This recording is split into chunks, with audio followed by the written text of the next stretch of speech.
নমস্কার।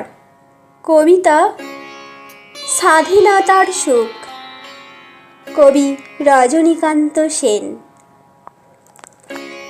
বাবুই পাখিরে ডাকি বলিছে চড়াই, কুড়ে ঘরে থাকি করো শিল্পের বড়াই। আমি থাকি মহাসুখে অট্টালিকা পড়ে, তুমি কত কষ্ট পাও রোদ বৃষ্টি ঝড়ে।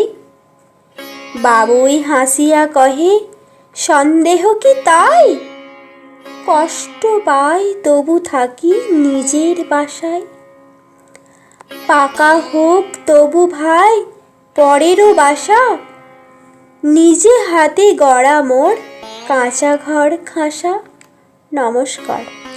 আমার এই কবিতা আবৃত্তি আপনাদের যদি ভালো লেগে থাকে তাহলে আমার চ্যানেলটিকে সাবস্ক্রাইব ও একটি লাইক, কমেন্ট ও শেয়ার করতে ভুলবেন না। আর এভাবেই আপনারা আমার পাশে থাকবেন সব সময়।